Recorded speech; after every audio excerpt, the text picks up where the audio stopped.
A $12,000 watch, a dinner table. 3 men turned away in under a minute. The watch did not help him. The watch was the problem. Here are 10 reasons why. We start at number 10. Rule 10. The watch is more impressive than you are. Picture 2 men in the same room, the same watch on each wrist. One has let himself go, posture soft, grooming lazy, eyes distracted. The other is sharp, present, and put together. On the first man, that watch is the most impressive thing in the frame. When the watch is the most impressive thing about you, more than your body, your grooming, your presence, it does not elevate you. It exposes the gap. An expensive watch on an unkempt man makes the man look cheaper, not richer.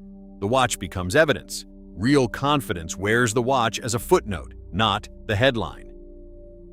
Rule 09. Broadcasting in a room that did not ask a loud luxury piece in a normal setting, the office, a casual dinner, a weekday coffee, often reads as one thing.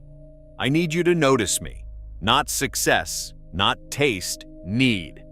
The man who does not need to signal his value every second earns more respect in 10 minutes than the man broadcasting it on his wrist earns all evening. Context is everything. The right watch in the wrong room does not say, I have made it. It says, I do not understand the room. And not understanding the room is the most expensive mistake you can make in any social setting. Wait until Rule 7. That one is the silent reputation killer most men never see coming. Rule 8. The 5-second impression that costs you 5 years. A flashy watch can spike a first impression for exactly 5 seconds. Then the longer read begins. Over time, over dinners, meetings, repeated exposure, people quietly build a profile. A man who leads with luxury signals that he may be shallow, financially reckless, or obsessed with how he is perceived.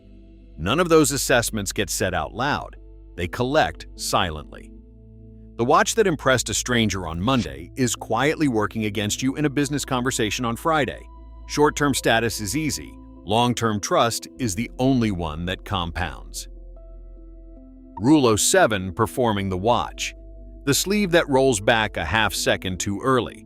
The wrist that rotates fractionally outward so the bezel catches the light. The hand that drifts to the watch during a quiet moment just to confirm it is still there. Every experienced person in the room sees this immediately, constantly adjusting your sleeve, steering conversation toward your wrist, checking it twice in 10 minutes. These are not small behaviors. Every one of them sends the same signal. This watch is new to you, and newness to anything reads as insecurity. The most expensive behavior you can have around a watch is indifference. The man who checks it once is trusted more than the man who performs it constantly, and they cannot explain why. Rule 6. The lifestyle mismatch. When your watch does not match your life, when the car, the apartment, the clothes, and the habits are all telling a different story than the thing on your wrist, people do not think, wow, successful. They think, wow, bad with money. A $10,000 watch on a man whose life is visibly not in order does not signal wealth. It signals that he spent $10,000 trying to look like his life is in order. The contrast is not subtle. The nicer the watch, the harsher the light it shines on everything around it. Upgrade the man first. The watch will make sense after. The next 3 rules are where men with expensive watches get exposed the fastest, even in rooms full of people who do not know watches. Rule 5. Envy is not admiration. There is a version of a compliment that is not a compliment. A colleague says, "Nice watch," and then never quite looks at you the same way again. Expensive watches do not always generate admiration. They generate comparison. Colleagues silently question your salary, your priorities, whether you are overpaid, whether you are the kind of person who can be trusted with real responsibility, or just someone who spends impressively. That quiet resentment does not announce itself. It accumulates. It changes how people advocate for you in rooms you are not in. The watch that earned a compliment on Monday is quietly poisoning a conversation about you on Thursday. Rule 4. Tone deaf is the worst signal of all. a gold dress watch at the gym, a diamond piece at a backyard barbecue, a statement flex watch at a serious negotiation. These combinations do not just look slightly off, they communicate that the wearer has never once thought about context, that money arrived before awareness did. The framework is simple, and it never changes. A slim dress watch belongs with a suit or formal setting. A steel sport watch fits business casual. A diver or chronograph works casual to smart casual. A smartwatch belongs at the gym. When the watch and the occasion disagree, people do not see a successful man. They see a man who does not read rooms. Not reading rooms is the most expensive mistake in any social or professional setting.